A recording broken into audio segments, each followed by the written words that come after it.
Hey beautiful people of TikTok and YouTube. So I got asked about my natural laundry odor removing essential oil blend. How do you get odors out of clothes? So before I had a homestead and we shoveled cow shit.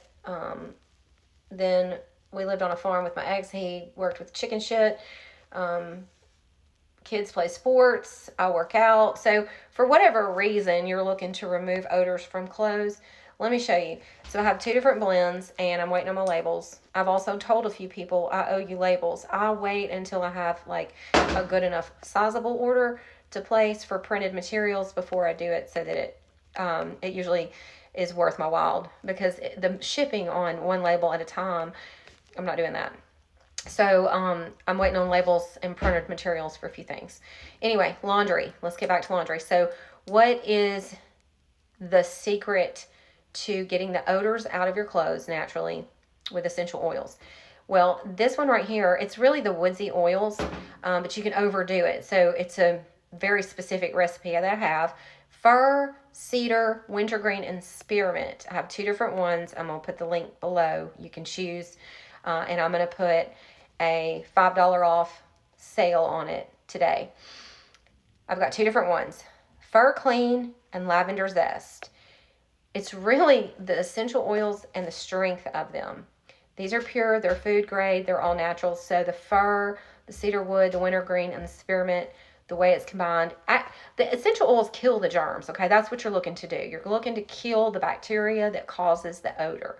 When you use products that have smell, such as chemicals, it just covers up the odor. So whether you use, let's say, fabric softener or dryer sheets, you still want to kill the actual cause of the odor, which is the bacteria.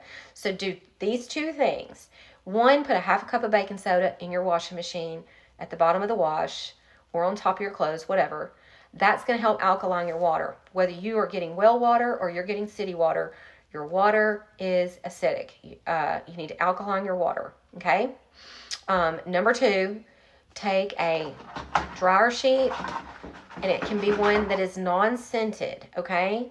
And you want to drop, hang on just a second.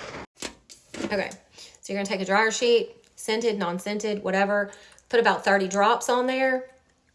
This is before you put your clothes in. Drop it in your washing machine. Viola. One other way is put the 30 drops in the bottom of the washing machine if you don't fool with dryer sheets. And I'm guessing about 30 drops per load. I'm trying to do what I do. It's about 30 drops per load in the bottom of the washing machine. You can carry this over into the drying process. You can put about 10 drops on a dryer sheet, put it in the dryer, so that as the essential oils, as they warm up, the steam that's produced off of the wet clothes will also work to kill the odors. So half a cup of baking soda, essential oils either on a dryer sheet or in the bottom of your wash, and then that's 30 drops to a wash, and then essential oils on a dryer sheet over into the dryer. I hope that's simple. It makes a lot of sense. You can also add the essential oil blends to homemade laundry detergent. I used to make homemade laundry detergent all the time for sensitive kids whose skin could not tolerate store-bought laundry detergent. So I would put 25 to 30 drops per load. So if you make a batch of laundry detergent that's going to give you 50 loads, just multiply that times drops. And you'll have to do, this is a 30 milliliter container. It's 1 ounce. You'll have to do the measuring, but that's another thing you can do, is add it to homemade laundry detergent. And that way it's already in, you throw it in your washes, you would normally would, but that's what I do. The fir, the cedar, the wintergreen, the spearmint are not going to have a long residual smell, not too floral, very clean, very crisp. It's called Fir Clean, and the other one, Lavender Zest. It's got lavender, tea tree, geranium, and citrus essential oils.